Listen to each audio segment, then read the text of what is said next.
very interesting. But yes, you would yield at I/O. You would yield at anything that could be a blocking operation. So you would yield at oh, sweet. You would yield at anything that could be a blocking operation. A lot of Icicle's code does blocking operations in separate threads or in interesting ways, and instead of returning the value and blocking until that value is available, it returns a promise or a PHP implementation of the promises spec, which essentially means you don't get a value back, you get a promise that it will resolve or that an error will happen. So you code like that, right? The file open method in this case returns a promise that the file will be opened or there will be an exception. And when you say yield file open, PHP suspends execution at that point, and it says, right, well, until this file is open, until this promise does resolve, just stop writing that out. But when it does, then take that value that was yielded, like file open, and store the result of that, and store that into $stream. It's async. It's like, I guess I could have said, it's like await from languages that support awaitables. Anyway, very long-winded explanation, but good question, thank you.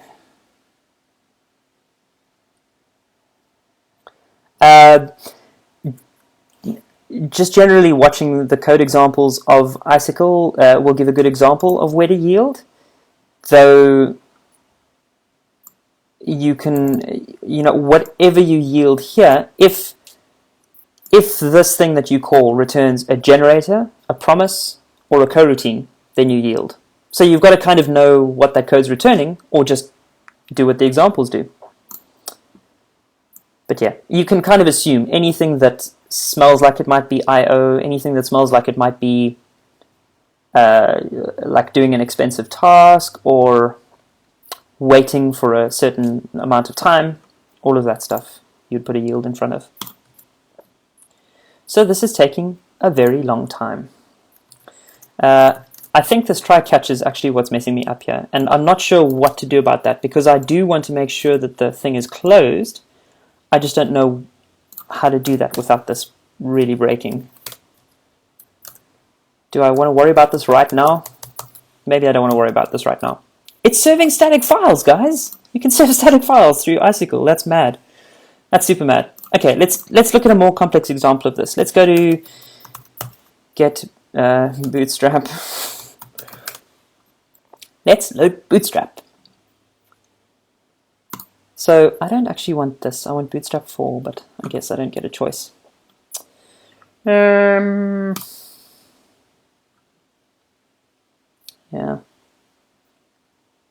Okay. Let's put Bootstrap in our app, and let's serve that through Icicle and see whether it's at all efficient at doing this kind of thing.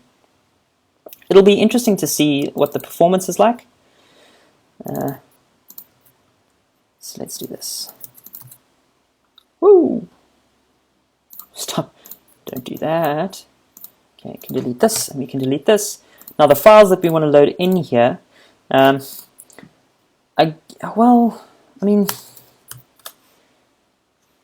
whatever. Skip, whatever. The files that we want to load in here are going to be CSS files and JavaScript files and font files.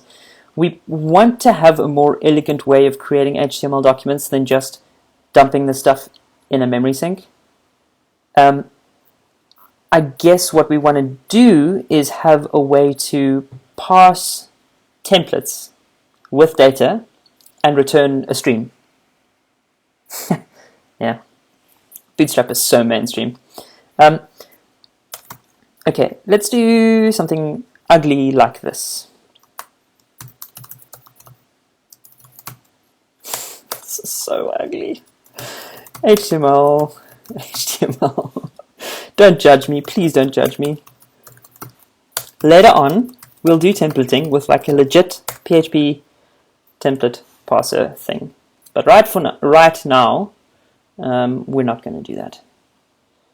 Okay. Wow, look at all.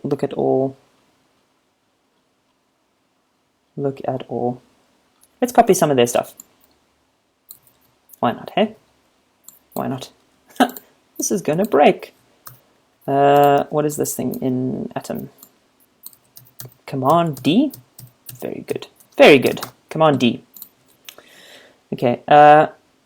And the Bootstrap CSS. D. There we go. This will be public. Yeah. Materialize. Yes, materialize. Look at how this is broken.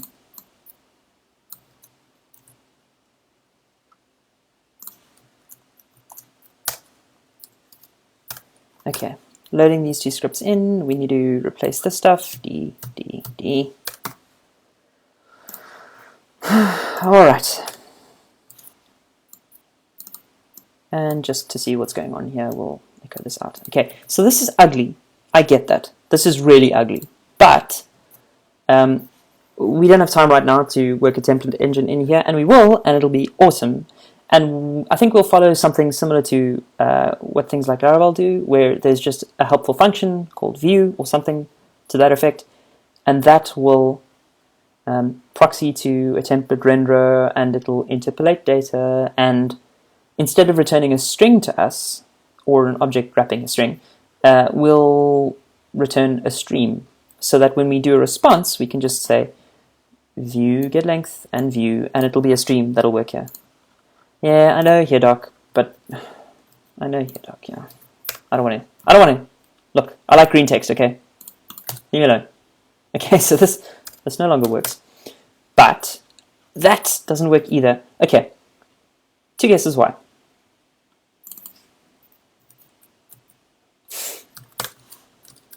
I really wish I had a live reload. So this isn't working. Why isn't this working? Let's see. Let's get console open. And, oh, okay. So the first thing is maybe we need to do something like that, and also maybe we need to do public JS. Maybe that's why. Yes, moustache. Hey, Wayne. Okay. So, what's going on here? Okay, I think this was the thing that I was saying just now. I'm not sure if deeply nested stuff works. Like, if we close this and we do public, let's go back here, foo.txt, just to make sure. Foo. If we say something like public foo, what did I call that? We say something like that. Okay, that loads. But I don't think it's doing deeply nested stuff, because I don't think this includes slashes. So let's have a look again. GitHub. Fast right. Typing, man. Typing's hard. Okay. So examples here. This looks like it can do regular expressions. Maybe that's what we want to use. Maybe.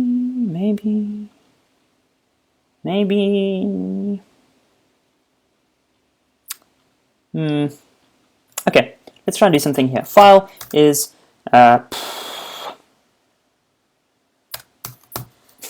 file is anything. Okay, so foo should still work. Yes, foo still works. And if we go back to the root route, it loads these, but no data available. That's interesting. 200 okay, but no data available. TV, hey? What do we do here?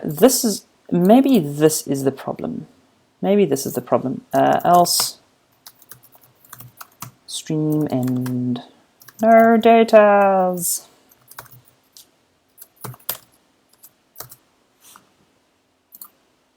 Response. Load. No.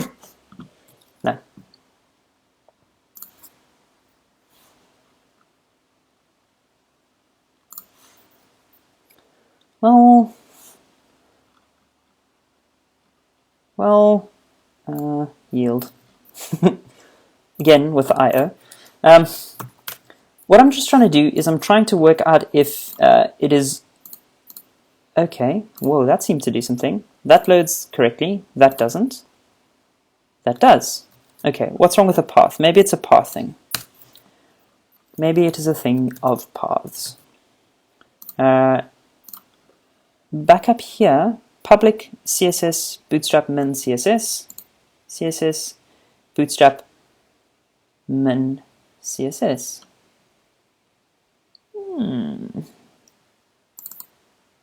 Maybe it's something to do with the length of this file. Maybe it's that. Oh. Oh. Maybe it's not the length of the file, maybe it's the length of the line. And if it is the case, then I'll explain afterwards why it might be the case. Let's load unminified versions of everything. And restart the process.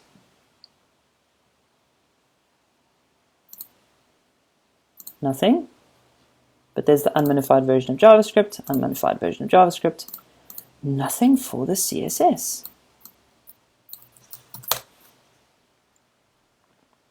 No datas. Is it just taking a long time? It doesn't seem to be doing anything at all. That's very curious. No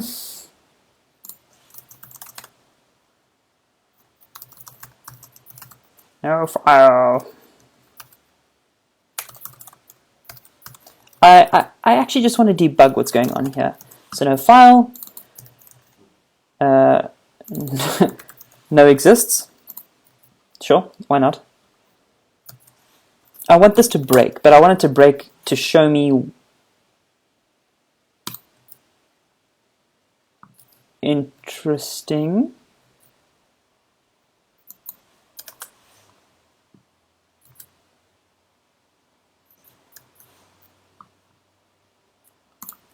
That's very interesting. Bootstrap CSS response, nothing. And it didn't break here. For some reason, it seems to be taking a long time to load this stream. I wonder what that's about. Maybe let's, I'll tell you what, let's go here and let's remove the JavaScript from being, stop the JavaScript from being loaded. Maybe it's not that it's not working with that big file, though it very well could just be the size of the file, but maybe it's to do with the number of connections that are open. Could be that. It says it's loaded though. And when we load this separately, what a conundrum. When we load it separately, it loads. It takes a long time, to be sure, but it does load. Very interesting.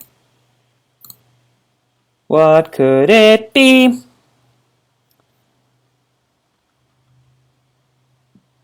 Oh, well, oh. Sure. Sure. Let me know if you spotted the problem. I have no idea how to resolve this. Vendor, I just want to see what the Icicle code is doing for this, because I need to know. I need to know. Stat. Truncate. Chmod. Okay. There seems to be no handling for getting the MIME type of a file. So I'm serving these things all as text plain because that's what the original stuff says, but this MIME type should be different, right? I should say something like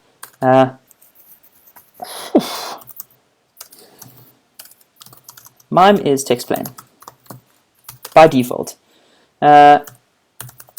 Switch substring of the file name, file -3 -3 -3. Well, maybe -4. K